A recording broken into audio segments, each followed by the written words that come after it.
Okay, so I'm discussing my situation, giving an update on where I'm being kept, and after many attempts to get away from there and to be transferred somewhere else unsuccessfully, I just thought I would just make a quick update about how and why I don't question they have plausible justification for doing that they use to validate it. And I mentioned that my being a Christian, especially a high-level Christian, is likely top on the list, or very high. And then, of course, the idea that I may be somebody that can see when there's something out of place or unjust that they may want to implement or enact as some law, that I could spot that and maybe bring it to light for other people. And that seems to be like another thing that they really don't want to have happen. And I'm one of those people that can do that. And I have done it. And as a matter of fact, I don't question Fox News was removed from a streaming platform likely because I was exposing them as they were streaming. Pretty much whatever they were doing on their broadcast, especially when it came time to, do their covert communications concerning me, I could just show people right before their eyes or right as it was happening. And that platform eventually went down. It was on for a while, but usually when they would ban me from that chat for doing that, they would try to ban me. I'd make a different account, and then I'd go back and I'd do it again because, I just want to show people that these places, in my opinion, are likely committing acts of terror. And they seem to be basically untouchable when it comes to bringing them to justice or pursuing justice. And I see that they platform a lot of these conservative politicians that are very likely going along with whatever they want to do in exchange for that opportunity to express themselves on their platforms, which could mean votes for them or whatever whatever the case may be. And so while I've been doing that and the whole thing, they're still not letting me out of that unit. And to give an example, I called them nearly 2 weeks ago to find out what is my status as far as my latest request to transfer due to finally qualifying for one of their transfer options, and they haven't called me back. None of them called me back. And that's what seems to be the process for these people, is that they, as long as they can get another second, another minute, another hour, another day, another week out of my life by delaying or putting things off or just avoiding it altogether and never letting it happen, that seems to be what takes place. And Like I said, I don't question that they use the fraud thing, and they're still using the fraud thing too, the fraud topic here in Minnesota and more on a federal, national level now. But I don't question that they use that fraud topic to cover up this matter that they are trying to avoid having me bring to light, which are these buildings that are basically destroying people's health and possibly ending people that have been occupying them. And from nearly every office I've communicated with, it's been basically the same routine. They don't handle that. Maybe they'll give you some other office to try, and that just goes basically the same. And so eventually you just figure out that there's likely nothing you're going to be able to do if there's not some other option. And that other option, like I mentioned, was likely a private legal representation or a law firm. And as many as those as I have attempted to contact, I don't recall one of them accepting this case, or even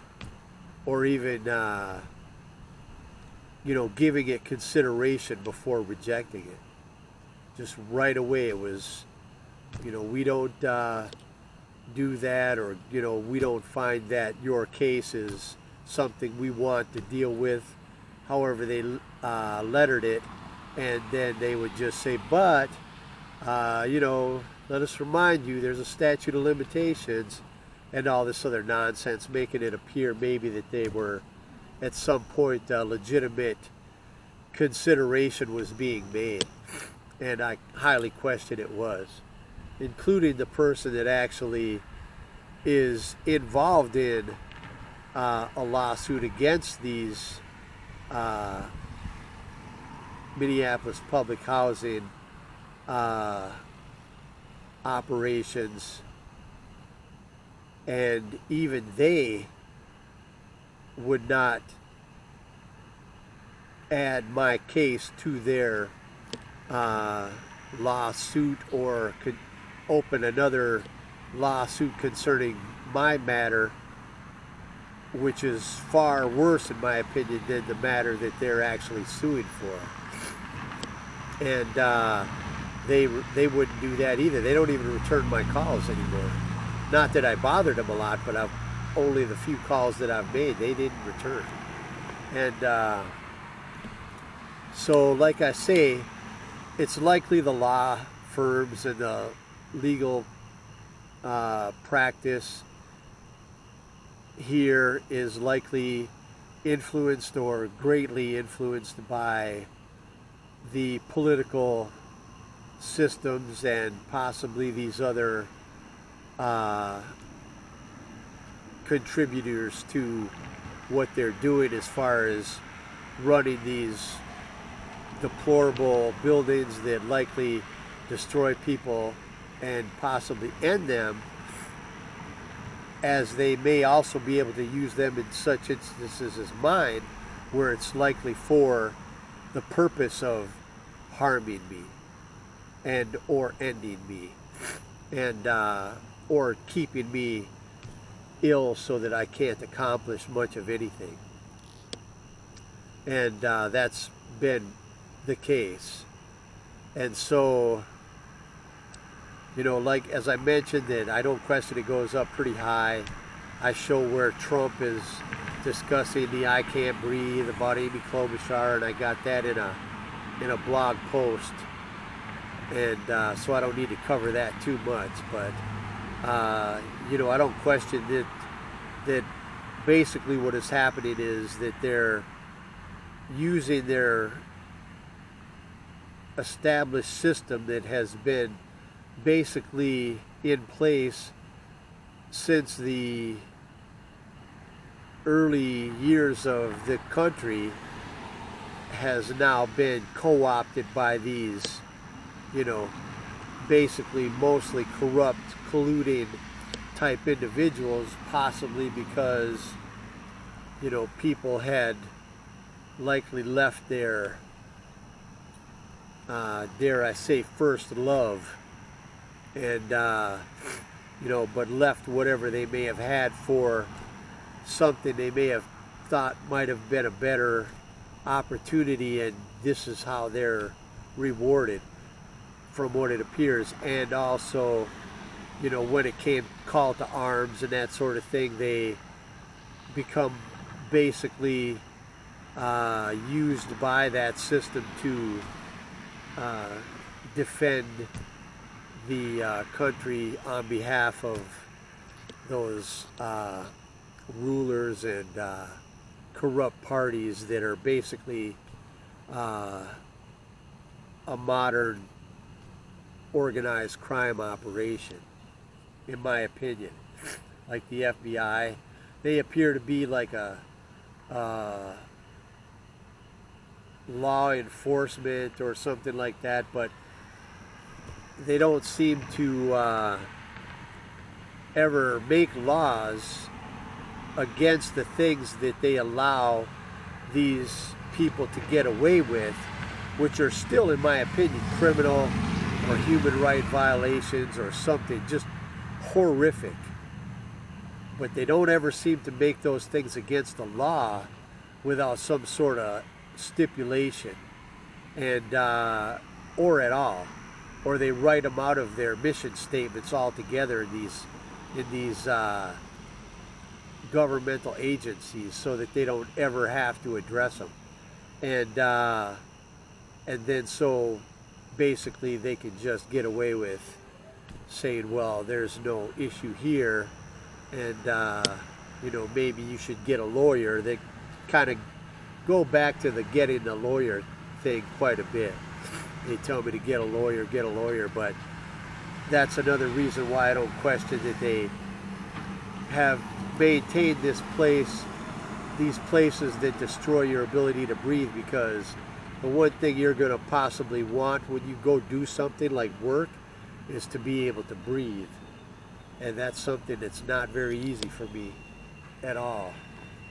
And not without medication at this time. Lots of it. And so I don't question that that's basically their little, you know, escape or exit from the entire matter.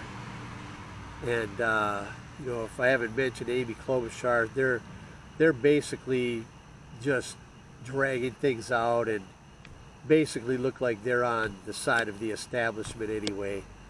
They're not seemingly that interested in getting to any resolve in this matter. No matter how much evidence I show, none of it seems to be compelling enough for them to do anything or refer it to another Department of Justice or something to possibly have them look into it, from my knowledge.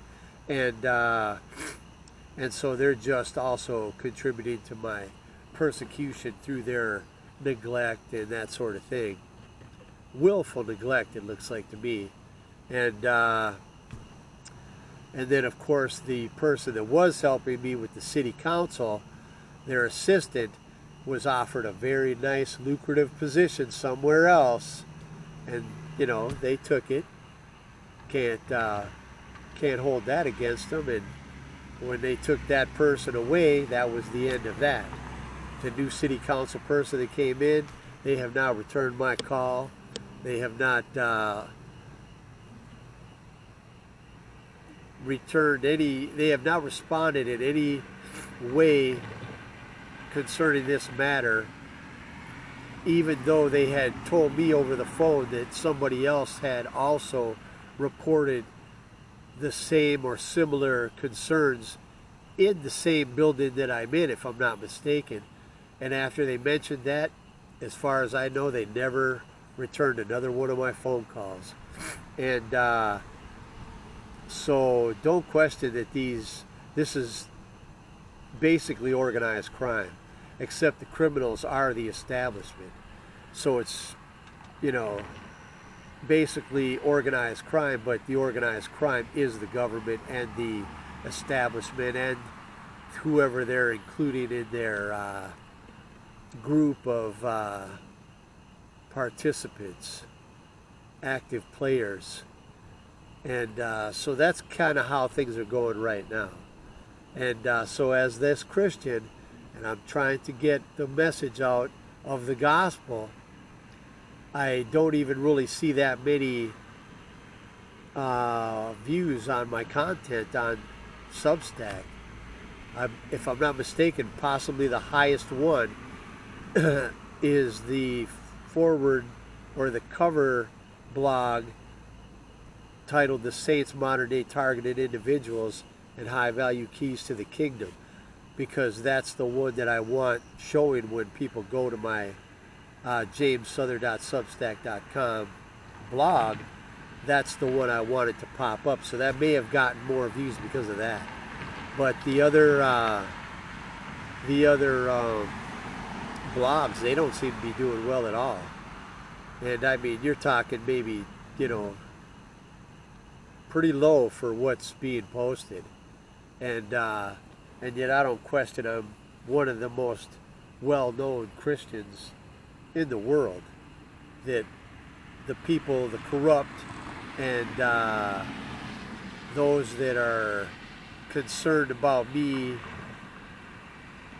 having freedom, justice, or opportunity are aware of, and possibly the people that are into the ministry and may have not been preaching the right gospel, they may have been preaching another gospel, may also not necessarily be interested because they may not want to retract what they have already basically laid claim to, if it turns out to be incorrect, which it likely is. And so that would mean that they would also be giving over their flock to,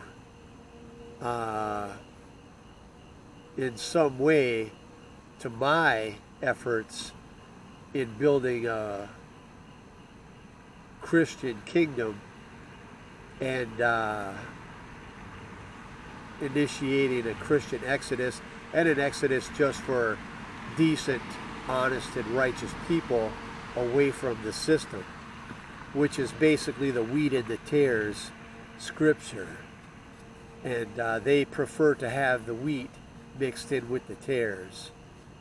And I don't, from what it appears, and I don't question that that's because we're here to make it appear that there's some sort of reasonable system in place when it's basically a corrupt system of deceivers and organized crime that's being allowed to continue, or rather to go unchallenged by God's true people, which is also, I don't question why they're supporting the characters in the Old Covenant at this moment, in recognition that they may still possibly be in that covenant, and that covenant may still be active enough to where they can justify doing things that, if not for that, might not otherwise be as accepted among the Christians. And then, like I say, they likely do the wars and rumors of wars and that sort of thing. And like Jesus described in Matthew 24, considering the signs of the times, when his disciples asked Jesus what would be the sign of his coming and the end of the world, and then, to paraphrase it, then Jesus commented. If I'm not mistaken, the first thing was to be not deceived. And yet that seems to be almost the least thing that is being considered among many people, including Christians. And then, of course, they have the establishment that for some reason is able to continue. But we'll see how things go. I mean, right now it's pretty bad for me. It's been bad. But I still keep my relationship with God. I keep trusting in God and giving glory and thanks, and I don't let that get me down. But that doesn't seem to affect them so much. So I leave it at God's feet, and I let God handle it. And so that's basically how I'm going to do it for right now. Hopefully, without doing too much more of the scriptures, interpreting the scriptures, because to me it's getting to the point where there's enough has been said for people to at least acknowledge that I am likely one of the higher Christians, if not the number one, and that they should probably start humbling themselves if that's been an issue. So, I'm not saying they have to. I'm not saying it's going to change anything, but I'm going to say that that's what should have been and what should be, whether God has plans of his own or not.